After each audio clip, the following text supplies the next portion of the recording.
Hello friends, आप सभी का स्वागत है आपके अपने YouTube channel study with Sujeet में। तो दोस्तों, आज हम लोग क्लास 12 के फिजिक्स के बहुत ही महत्वपूर्ण ऑब्जेक्टिव क्वेश्चंस के बारे में डिस्कस करने वाले, जो कि बोर्ड एग्जाम के लिए अति महत्वपूर्ण है। दोस्तों, इसमें हम लोग मोस्ट VVI 70 ऑब्जेक्टिव क्वेश्चंस को कवर करेंगे, जो कि आप सभी के बोर्ड एग्जाम में वह जो है 100% जो है इस साल आने की पूर्णतः संभावना है, क्योंकि ये साल जो है बार बार बोर्ड एग्जाम पूछे जाते हैं।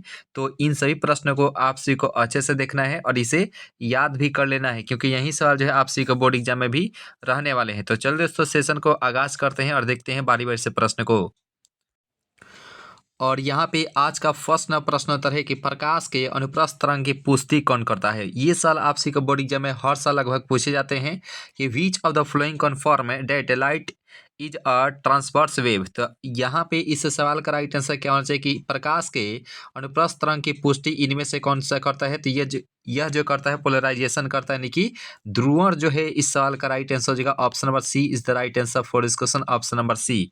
और यहाँ पे प्रश्नोत्तर देखिए कि इसका राइट आंसर क्या होना चाहिए कि जब प्रकाश की किरण एक ग्लास में यानी ग्लास स्लेब में प्रवेश करती है तो इसके तरंग दैर्ध्य में क्या परिवर्तन होती है। तो when a ray of light इंटर्स a glass slab it's wavelength. तो राइट आंसर क्या होना चाहिए कि जब प्रकाश की किरण ग्लास स्लेब में प्रवेश करती है तो इसके तरंग दैर्ध्य में क्या परिवर्तन होती है। तो यह जो है घटने लगता है, यानी कि डिक्रीज करने लगता है। राइट आंसर क्या होगा, तो यहाँ पे जो ए ऑप्शन इस सवाल का राइट आंसर हो जाएगा ऑप्शन नंबर ए। और यहाँ पे थर्ड का राइट आंसर हम सभी जानेंगे कि समतल दर्पण की वक्रता त्रिज्या क्या होती है। The radius of curvature of plane mirror is. तो देखिए, जब भी दो समतल दर्पण की यहाँ पे अगर वक्रता त्रिज्या कहेगी तो ये जो है अनंत हो जाते हैं, इनफाइनाइट जो है। इस सवाल का राइट आंसर हो जाएगा ऑप्शन नंबर यहाँ पे जो ए ऑप्शन है। इस सवाल का राइट आंसर हो जाएगा option number A. A is the right answer for this question. और यहाँ पे बताइए, देखिए समतल दर्पण में जो प्रतिबिंब बनती है वस्तु के बराबर बनती है, याद रखिए दोस्त, ठीक है।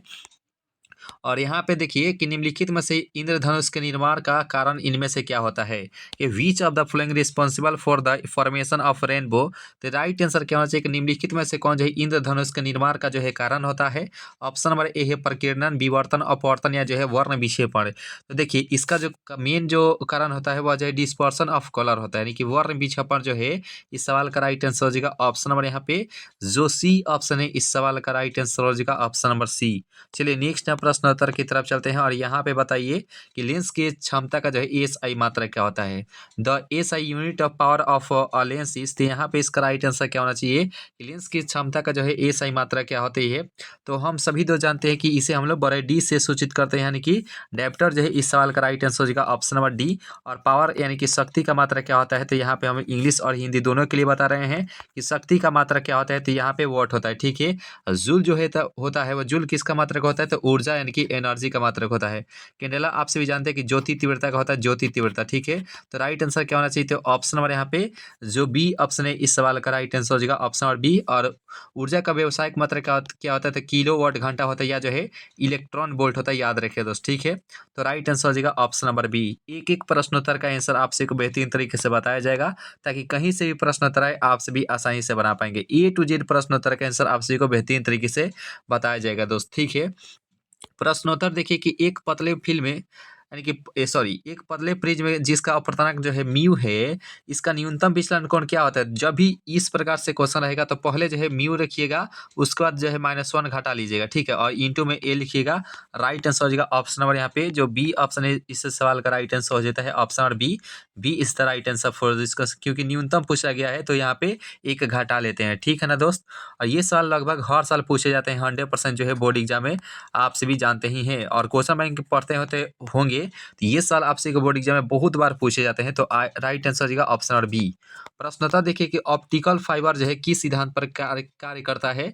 देखिए, सबसे ज़्यादा जो है इंग्लिश वाला शब्द ही लिख दिया जाता है, लेकिन यहाँ पे ऑप्टिकल फाइबर के जगह पर जो है इसका हिंदी क्या होता है, तो प्रकाश तंतु होता है, ठीक है। प्रकाश तंतु, अरे यार तंतु।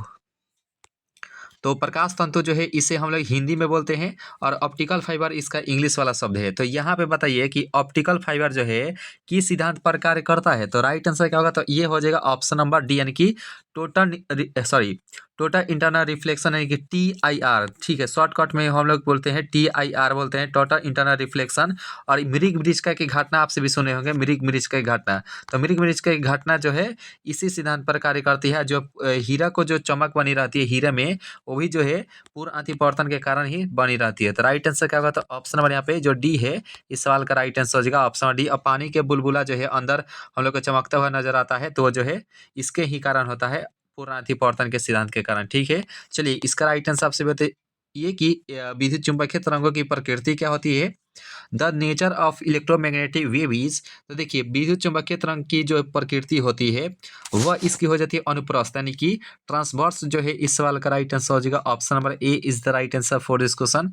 और यहाँ पे बताइए कि निम्नलिखित में से कौन विद्युत चुंबकीय तरंग नहीं है। देखिए ध्यान दीजिए, यहाँ पे नहीं पूछा गया है कि which of the following is not a electromagnetic wave, तो यहाँ पे नॉट एंड, तो राइट आंसर क्या होना चाहिए, तो ये हो जाएगा ऑप्शन नंबर यहाँ पे जो सी ऑप्शन ध्वनि तरंग है, राइट आंसर हो जाएगा ऑप्शन नंबर सी, यानी कि साउंड वेव जो है इस सवाल का राइट आंसर हो जाएगा option number C is the right answer for this question. और यहाँ पे 10 का राइट आंसर देखिए, इसका राइट आंसर बताइए जी कि the direction of propagation of electromagnetic wave is, यानी कि विद्युत चुंबकीय तरंग की संचारण की दिशा क्या होती है।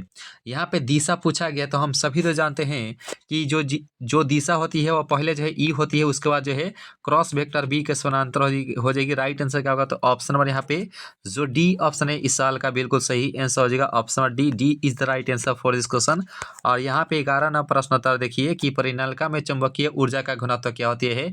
यहाँ पे डेंसिटी पूछा गया है, तो डेंसिटी जो हो जाता है या बी स्क्वायर अपन जो है 2 म्यू नॉट होता है। ठीक है, 2 म्यू नॉट।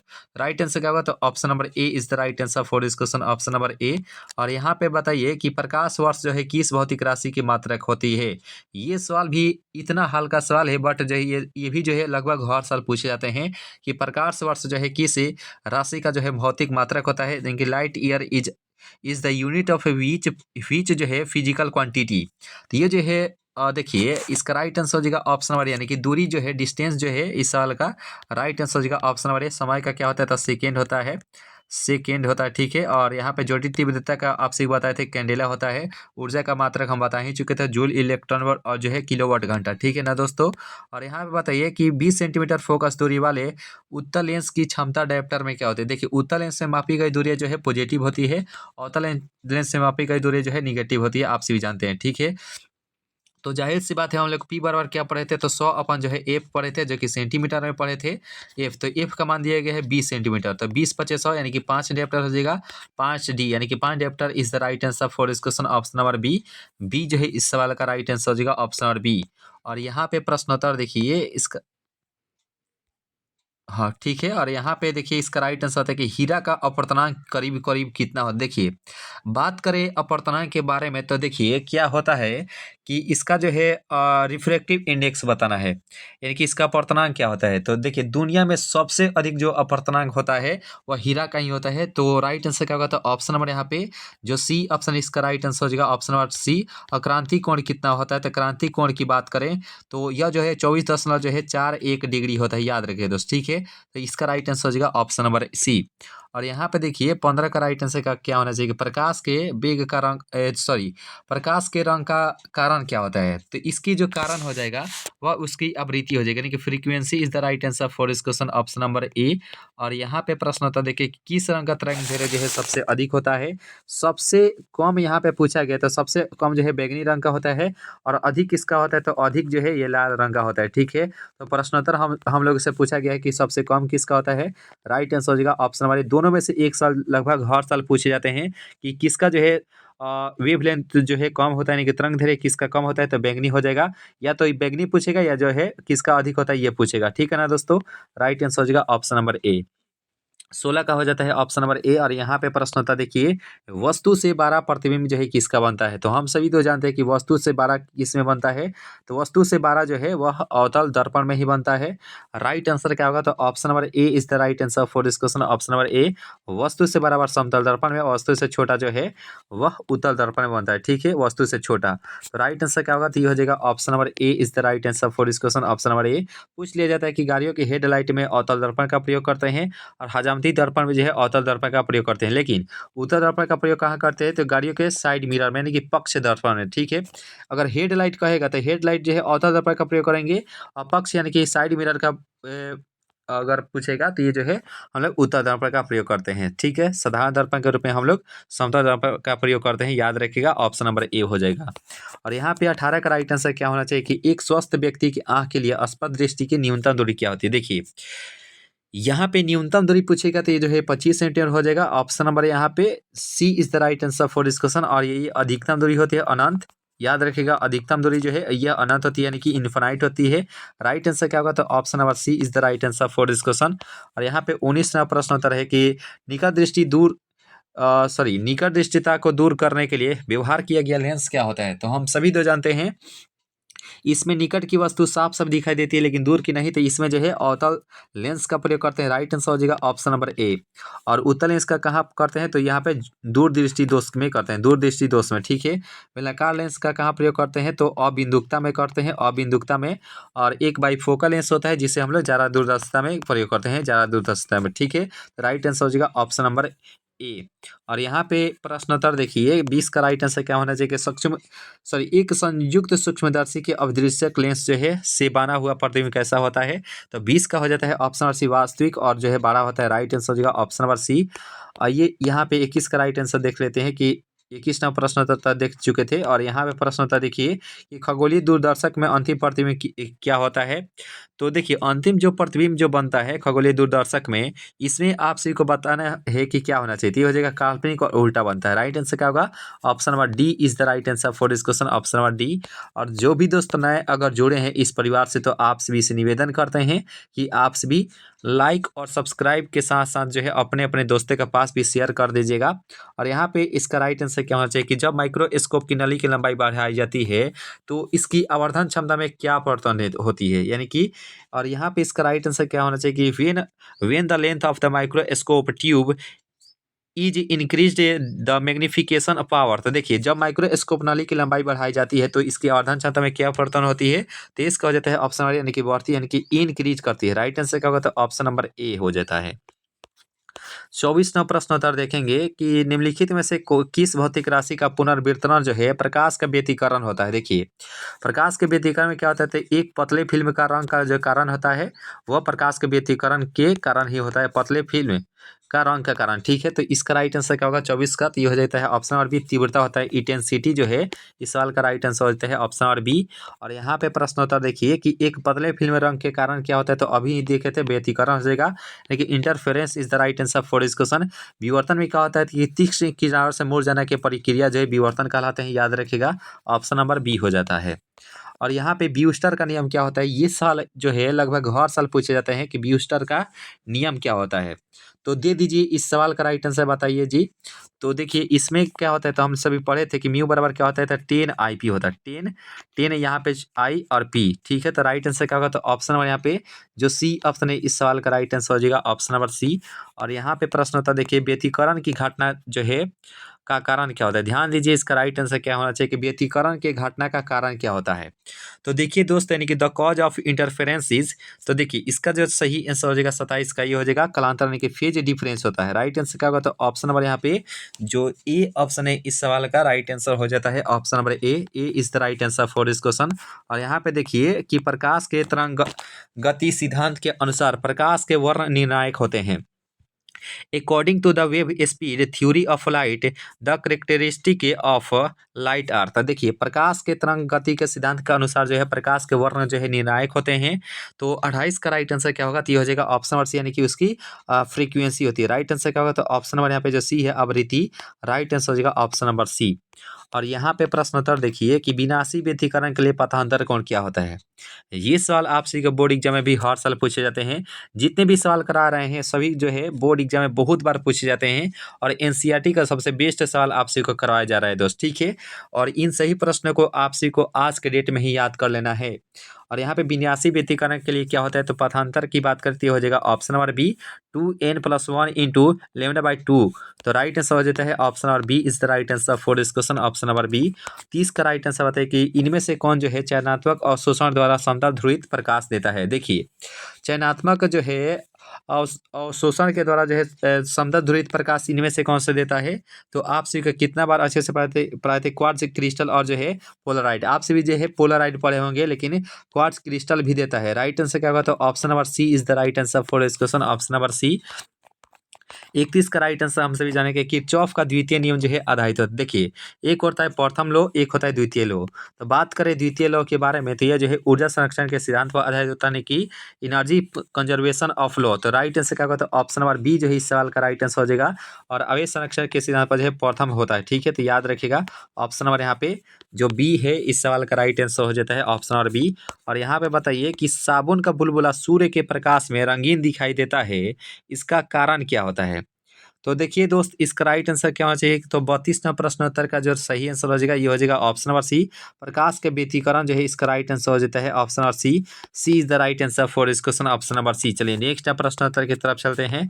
और यहाँ पे बताइए इसका राइट आंसर क्या होना चाहिए कि जब जो है जब जब प्रकाश की किरण एक अवरोधक किनारा से मुड़ती है तो इस क्रिया को क्या कहते हैं? तो आप सभी को बताए थे कि तीक्ष्ण किनारों से मुड़ने की प्रक्रिया कहे या जो है अवरोधक से मुड़ने की प्रक्रिया करे है, ये जो है विवर्तन कहलाता है। राइट आंसर क्या होगा? तो ऑप्शन नंबर यहाँ पे diffraction is the right answer for this question, option number B is the right answer for this question.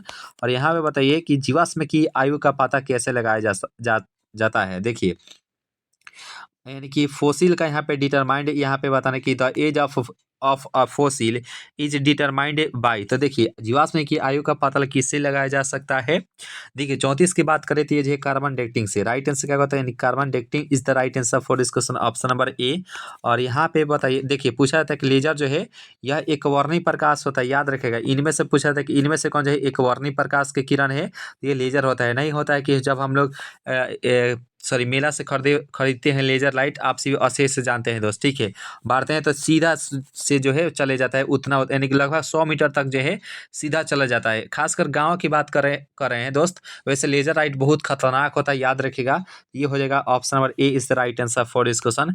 चलिए नेक्स्ट प्रश्न उत्तर की बात करें कि प्लांक नियतांक की बीमा क्या होती है। देखिए, the dimension of Planck's constant is. तो देखिए प्लांक नियतांक की बीमा क्या होती है, देखिए यहाँ पे डायमेंशन पूछा गया है। तो बात करें, ये भी साल लगभग हर साल पूछे जाते हैं, तो ये हो जाता है ऑप्शन नंबर यहाँ पे जो बी ऑप्शन है कि ml स्क्वायर टी का पावर -1। राइट आंसर हो जाएगा option number B is the right answer for this question, option number B. और यहाँ पे 36वां प्रश्न उत्तर है कि प्रकाश विद्युत सेल होता है, तो फोटो इलेक्ट्रिक सेल इज। तो देखिए प्रकाश विद्युत सेल जो होता है, यहाँ पे 36 का राइट आंसर क्या होगा? तो ये जो है प्रकाश को जो विद्युत में जो है बदलता है। राइट आंसर क्या होगा? तो ऑप्शन नंबर यहाँ पे बी हो जाएगा, यानी कि converts light into the electricity is the right answer for this question, option number B.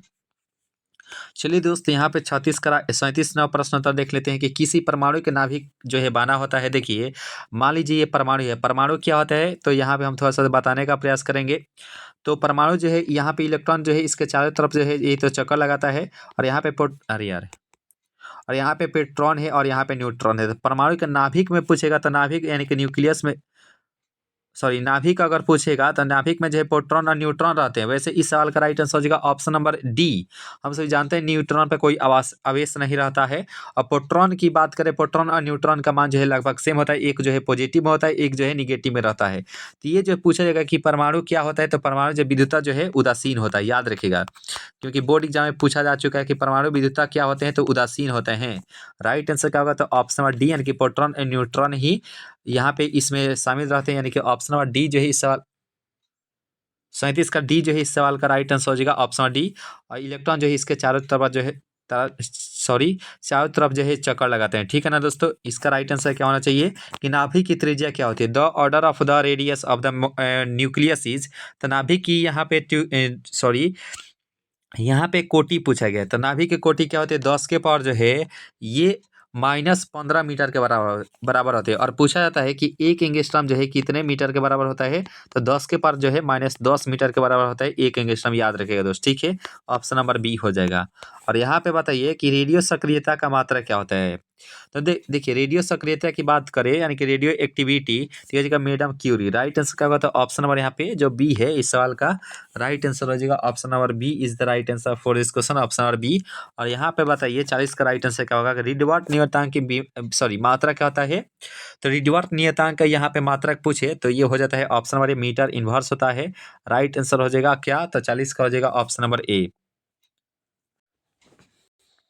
चलिए नेक्स्ट प्रश्न उत्तर की तरफ चलते हैं और यहाँ पे बताइए कि नाभिकीय रिएक्टर में मंदक का कार्य क्या होता है। देखिए पूछेगा कि नाभिकीय रिएक्टर में जो है मंदक का कार्य कार्य क्या होता है, तो यहाँ पे 41 ना प्रश्न उत्तर क्या होता है, तो यहाँ पे इसकी गति को जो है यानी कि न्यूट्रॉनों की गति को जो है मंद करना होता है। राइट आंसर क्या होगा, ऑप्शन नंबर ए हो जाता है।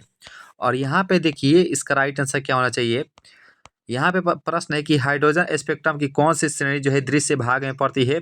जब भी दोस्तों दृश्य भाग में पूछेगा यानी कि which series of hydrogen spectrum falls in the visible region, तो हाइड्रोजन स्पेक्ट्रम की कौन सी श्रेणी जो है दृश्य भाग में पड़ती है, तो ये हो जाता है ऑप्शन नंबर यहाँ पे क्या होगा, तो ये हो जाएगा बामर श्रेणी। राइट आंसर क्या होगा, तो ऑप्शन नंबर बी जो है इस सवाल का राइट आंसर हो जाएगा option number B is the right answer for this question. और यहाँ पे प्रश्न होता देखिए कि हाइड्रोजन स्पेक्ट्रम की कौन सी श्रेणी जो है और रक्त भाग में जो है नहीं पड़ती है। देखिए और रक्त भाग में इनमें से कौन सा नहीं पड़ती है, तो यहाँ पे नहीं पूछा गया, तो राइट आंसर क्या होगा, तो ये हो जाएगा ऑप्शन नंबर यहाँ पे जो डी है लाइमन श्रेणी। राइट आंसर हो जाएगा option number D is the right answer for this question, क्योंकि लाइमन श्रेणी जो है पराबैंगनी भाग में पड़ती है, याद रखिए दोस्त, ठीक है, पराबैंगनी भाग में। तो राइट आंसर क्या होगा, तो option number D is the right answer for this question, option number D. और यहाँ पे प्रश्न होता है देखिए एक एटॉमिक मास यूनिट बराबर क्या होता है, तो देखिए 44 का राइट आंसर हो जाता है ऑप्शन नंबर ए 1.6 × 10 के पावर -27 kg के बराबर होता है। राइट आंसर हो जाएगा ऑप्शन नंबर ए। 45 में प्रश्न होता है देखेंगे कि नाभि का घनत्व लगभग कितना होता है।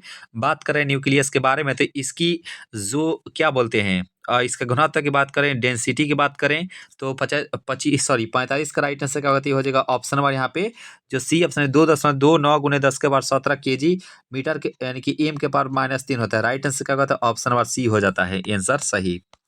46 ना प्रश्न उत्तर है कैथोड किरणें होती है। जब भी दोस्त कैथोड किरणें की बात करें तो 46 का राइट आंसर हो जाएगा ऑप्शन नंबर इलेक्ट्रॉन होती है और राइट आंसर हो जाएगा ऑप्शन नंबर ए। और यहाँ पे 47 ना प्रश्न होता है कि ट्रांजिस्टर के प्रवर्धक के प्रवर्धन गुणांक की इकाई क्या होती है। बात करें ट्रांजिस्टर के बारे में तो 47 का राइट आंसर हो जाता है ऑप्शन नंबर यहाँ पे ट्रांजिस्टर के प्रवर्धन गुणांक की इकाई क्या होती है। तो यहाँ पे इसका जो सही आंसर हो जाएगा ये हो जाएगा ऑप्शन डी यानी कि नॉन ऑफ दीज हो जाएगा, क्योंकि एम्पियर जो है करंट का मात्रक होता है, विभव होता है विभवांतर का मात्रक वोल्ट होता है, एम्पियर जो है सॉरी ओम जो है वह प्रतिरोध रेजिस्टेंस का मात्रक होता है। राइट आंसर हो जाता है ऑप्शन डी फॉर देवसना यानी कि इनमें से कोई नहीं। और यहाँ पे प्रश्न होता है देखिए कि और गेट का बूलिया व्यंजक क्या होता है। ध्यान दीजिए यहाँ पे और गेट का बूलिया व्यंजक पूछा गया है, तो और गेट के लिए तो सिंपल हो जाएगा ऑप्शन नंबर ए जो है इस सवाल का राइट आंसर हो जाएगा ऑप्शन नंबर ए। और से ही बना है नॉर, तो और से ही बना है नॉर, तो यहाँ पे जहाँ जहाँ एन जुटेगा वहाँ वहाँ जो है बार जुट जाता है, यानी कि ए प्लस बी और 12 बराबर यहाँ पे वाई हो जाएगा, यानी कि ऊपर जो है यहाँ पे रेकनिंग हो जाएगा, यानी कि बार जुट जाएगा, ठीक है। और यह होता है नेंड गेट का, यानी कि ऑप्शन नंबर जो बी है ये होता है एंड गेट का, होता है एंड गेट का, ठीक है। और एंड से ही बना है नैंड, तो आपसे भी जानते हैं कि नैंड जो है इससे बना है, तो यहाँ पे बार जुटेगा ना दोस्त। आपसे बोलेंगे बिल्कुल ही सर सही से बिल्कुल ही जुटेगा, ऊपर जो है बार हो जाएगा, यानी कि जहाँ जहाँ एन जुटेगा वहाँ वहाँ जो है बार ऊपर लगा देंगे, बिल्कुल उसका सूत्र हो जाएगा। तो ये नेंड के लिए बुलियन व्यंजक हो जाएगा। और ये जो ऑप्शन नंबर बी है ये एंड के लिए होता है, और के लिए यहाँ पे ऑप्शन नंबर ए जो है यानी कि इस सवाल का राइट आंसर हो जाएगा ऑप्शन नंबर ए। और नॉर के लिए यहाँ पे ऑलरेडी यहाँ पे दिया गया है, देख सकते हैं। तो उम्मीद करते समझ गए होंगे। कुल जो है गेट बुलियन व्यंजक सॉरी मूल जो गेट होती है वह 3 ही होती है, एंड और जो है नॉट होती है, याद रखिएगा। और मॉडलन जो है कितने प्रकार के होते हैं, तो बात करें मॉडलन के बारे में तो ये जो है 3 प्रकार के होते हैं, ठीक है। ऑप्शन नंबर बी हो जाएगा। 50 ना प्रश्न उत्तर के मूल गेट की संख्या जो है 3 होती है और एंड और नॉट हो जाएगा। ऑप्शन नंबर यहाँ पे ए हो जाएगा, option number A is the right answer for this question. और यहाँ पे 51 प्रश्न उत्तर के दाता अपद्रव्य परमाणु की संयोजकता जो होती है, तो 51 का राइट आंसर हो जाएगा ऑप्शन नंबर सी, यानी कि 5 होती है। राइट आंसर हो जाएगा ऑप्शन नंबर सी। और यहाँ पे 52 प्रश्न उत्तर के द्विधारी संख्या 1001 की दशमिक संख्या में क्या परिवर्तन होगी। देखिए बात करें 52 नंबर प्रश्न उत्तर के बारे में, तो हम लोग याद कर लेते हैं। तो यहाँ पे 2 से भाग करेंगे तो यहाँ पे 4 हो जाएगा, यहाँ पे बचेगा शेषफल में 1, फिर से 2 से भाग करेंगे। देखिए जहाँ-जहाँ पूर्ण अगर कट जाएगा तो वहाँ पे हम लोग 0 देंगे, अगर शेषफल में बचेगा तो वहाँ पे हम लोग 1 लिखेंगे। तो यहाँ पे फिर से 2 से भाग करेंगे तो पूर्णतः कट गया और नीचे का शेषफल तो 1। तो नीचे से ऊपर लेके जाते हैं तो 1, 1, 1 सॉरी 1, 0, 0, 1 और बेस में 2। तो देखिए यही जो है सवाल में पूछा गया था कि 1, 0, 0 बेस में 2 ये किसका मान होता है, तो 9 का हो जाएगा। ऑप्शन नंबर यहाँ पे जो सी ऑप्शन है इस सवाल का राइट आंसर हो जाता है ऑप्शन नंबर सी। उम्मीद करते हैं समझ गए होंगे। और यहाँ पे देखिए कि विद्युत क्षेत्र की तीव्रता का बीमीय सूत्र क्या होता है। तो बात करें विद्युत क्षेत्र की तीव्रता के बारे में, तो इसकी जो डायमेंशन होती है वह निकल कर क्या आती है, तो ऑप्शन और बी, यानी कि ऑप्शन और बी जो है इस सवाल का राइट आंसर हो जाएगा ऑप्शन और बी। और जो भी दोस्त पहली बार इस चैनल से जुड़े हैं या जो है इस क्लास को देख रहे हैं, तो वो आपसे भी जरूर ही सब्सक्राइब ही कर लीजिएगा और दोस्तों को जरूर शेयर करने का प्रयास कीजिएगा दोस्तों, ठीक है। अधिक से अधिक आपसे भी सपोर्ट करने का प्रयास कीजिएगा और वीडियो को अधिक से जो है शेयर भी कर दीजिएगा दोस्तों के पास, ताकि आपके दोस्त का भी तैयारी जो है महत्वपूर्ण यानी कि मजबूत हो जाए दोस्त कम समय में। देखिए क्या होता है, विद्युतीय फ्लक्स होता है, एक जो है चुंबकीय फ्लक्स होता है। ध्यान देने की बात है, चुंबकीय फ्लक्स एक होता है, एक जो है विद्युतीय फ्लक्स होता है। तो राइट आंसर क्या होना चाहिए, तो चुंबकीय फ्लक्स का मात्रक जो है फ्लक्स, चुंबकीय फ्लक्स का मात्रक जो है वह वेबर होता है, वेबर, वेबर यानी कि जिसे हम लोग डब्ल्यू बी से सूचित करते हैं, ठीक है। और यहाँ पे विद्युतीय फ्लक्स का मात्रक जो है वोल्ट मीटर होता है, जिसे भी और एम लिखते हैं प्यार से, ठीक है। ऑप्शन नंबर यहाँ पे C is the right answer for this question, option number C. और यहाँ पे प्रश्न होता है, देखिए आवेश का बीमा क्या होती है, तो आवेश का बीमा जो है एटी या जो है कहीं कहीं आपसे भी आईटी देखेंगे तो दोनों सेम ही होता है। तो eighty is the right answer for this question. मात्रक जो है वह कूलम होता है, याद रखिएगा दोस्त, ठीक है, कूलम। तो राइट आंसर क्या होगा, तो ऑप्शन नंबर यहाँ पे A is the right answer for this question, option number. इस पर चार्ज की बात करें, प्लस माइनस 1.6 गुने 10 के पावर जो है -19 कूलम होता है, ठीक है। तो राइट आंसर हो जाता है ऑप्शन नंबर ए। और यहाँ पे प्रश्न उत्तर देखिए कि आवेश का आयतन घनत्व का मात्रा क्या होता है। देखिए आयतन है कि डेंसिटी का यहाँ पे वॉल्यूम पूछा गया है। तो देन क्या बोलते हैं, the volume density of charge, यानी कि आयतन आवेश से घनत्व का इसका मान कितना हो जाएगा। तो बात करें इसका गणितीय मान की बात करें, तो यहाँ पे 56 प्रश्न उत्तर का राइट आंसर हो जाएगा ऑप्शन नंबर सी, क्यू अपन भी हो जाता है। राइट आंसर क्या होगा, तो ऑप्शन नंबर यहाँ पे C is the right answer for this question. और यहाँ पे 57 प्रश्न उत्तर देखेंगे, किसी संधारित्र की धारिता निर्भर करती है। तो ये जो है इनमें से सभी ये जो प्लेटों के आकार पर भी निर्भर करती है, प्लेटों की आकृति और प्लेटों के बीच के अंतराल। ऑप्शन नंबर डी हो जाएगा, ऑप्शन नंबर डी। और यहाँ पे 58 प्रश्न उत्तर देखेंगे कि एक फराइडे बराबर होता है, तो ऑप्शन नंबर बी हो जाएगा, 1 कूलम प्रति वोल्ट होता है। Option number B is the right answer for this question. और यहाँ पे देखिए कि कारम प्रतिरोध का कलर कोड में काले रंग का मान कितना होता है, तो 59 का हो जाएगा ऑप्शन नंबर ए। लाल रंग का जो है 2 होता है, याद रखिएगा। पीला का 4 होता है, हरा का 5 होता है। और टी समय तक जो है धारा आई प्रवाह के कारण आर प्रतिरोध के चालक में उत्पन्न ऊष्मा क्या होती है। तो इस बार क्या पढ़े थे, तो आई स्क्वायर जो है आर टी, आई स्क्वायर आर टी। तो राइट आंसर क्या होगा, तो ऑप्शन नंबर यहाँ पे जो सी ऑप्शन है इस सवाल का राइट आंसर हो जाएगा ऑप्शन नंबर सी। और यहाँ पे बताइए कि कारम प्रतिरोध हरे रंग का यहाँ पे क्या होता है मान, तो ये हो जाएगा option number C, C is the right answer for this question, option number C. चलिए नेक्स्ट प्रश्न उत्तर की तरफ चलते हैं। विद्युत वाहक बल की इकाई क्या होती है। बात करें विद्युत वाहक बल की इकाई के बारे में, तो यहाँ पे 62 का राइट आंसर क्या होना चाहिए दोस्त, तो यहाँ पे इसका राइट आंसर क्या होगा, तो ऑप्शन नंबर सी, यानी कि वोल्ट जो है इसका राइट आंसर हो जाएगा। या जो है कहीं कहीं आप सभी को जूल प्रति जो है कूलम आप सभी को देखने को मिलेगा, ठीक है। तो यानी कि जी अपन जो है यानी कि जूल अपन कूलम, तो यह राइट आंसर क्या होगा, तो option number C is the right answer for this question. और यहाँ पे न्यूटन बाबा किसका होता है, तो फोर्स यानी कि बॉल का, जूल का आप सभी जानते हैं। राइट आंसर हो जाएगा ऑप्शन नंबर सी। और ये भी इसका राइट आंसर होता है कि एक विद्युत परिपथ में विभवांतर को जो है किस में मापा जाता है। तो बात करें विभवांतर के बारे में, तो राइट आंसर क्या होना चाहिए, तो ये हो जाएगा ऑप्शन नंबर 63 का हो जाएगा बी, यानी कि volt is the right answer for this question. और यहाँ पे तांबा का कार्यफलन किया होता है। देखिए बात करें तांबा के बारे में, तो इसका जो है वर्क जो फंक्शन होता है 64 का, ये हो जाएगा यानी कि कुछ इलेक्ट्रॉन वोल्ट ही होता है। राइट आंसर हो जाएगा ऑप्शन नंबर ए। और यहाँ पे 65 का राइट आंसर दीजिए कि सौर सेल पैनल का उपयोग किया जा सकता है। तो इसकी जो उपयोग जो है हम लोग कृत्रिम उपग्रह में करते हैं। राइट आंसर हो जाता है ऑप्शन नंबर ए। और यहाँ पे आदर्श वोल्टमीटर एक होता है, आदर्श वोल्टमीटर एक होता है, आदर्श ए मीटर होता है, ठीक है, ए मीटर। राइट आंसर आदर्श वोल्टमीटर के लिए अनंत होता है और आदर्श ए मीटर के लिए क्या होता है, तो शून्य होता है, याद रखिएगा दोस्त, ठीक है। राइट आंसर हो जाएगा ऑप्शन नंबर डी। और यहाँ पे 67वां प्रश्न होता देखेंगे कि चुंबकीय प्रेरण का मात्रा क्या होता है। तो चुंबकीय प्रणाली की बात करें तो यहाँ पे 67 का हो जाता है ऑप्शन बी, यानी कि टेस्ला हो जाएगा। ये हो जाएगा चुंबकीय फ्लक्स का। ये चुंबकीय फ्लक्स का मात्रक होता है। फैराड जो है धारिता यानी कि कैपेसिटर का मात्रक होता है, याद रखिएगा दोस्त, ठीक है। तो राइट आंसर हो जाएगा ऑप्शन नंबर बी। और यहाँ पे प्रतिघात का मात्रक क्या होता है? प्रतिघात का मात्रक जो है ओम होता है। राइट आंसर क्या होगा? तो ऑप्शन नंबर ए। चलिए नेक्स्ट प्रश्न उत्तर की तरफ चलते हैं और यहाँ पे बताइए 69 नंबर का राइट आंसर क्या होना चाहिए कि प्रति चुंबकीय पदार्थों की चुंबकशीलता क्या होती है? अधिक होती है, बहुत कम होती है, शून्य हो जाती है, या जो है डी जो है इनमें से कौन है? कि the magnetization of diamagnetic substance is. तो देखिए 69 का हो जाएगा बहुत ही कम हो जाती है। राइट आंसर हो जाएगा a very low is the right answer for इस क्वेश्चन। और यहाँ पे प्रश्न होता देखिए कि पृथ्वी के चुंबकीय ध्रुव पर जो है नमन कोण का मान कितना होता है? The value of dip angle at the magnetic pole of the earth is. तो यहाँ पे बताने कि पृथ्वी के चुंबकीय ध्रुव पर नमन कोण का मान कितना होता है? 70 का हो जाता है 90 डिग्री। ऑप्शन नंबर यहाँ पे जो डी ऑप्शन इस सवाल का राइट आंसर हो जाएगा option D is the right answer for this question, option number D.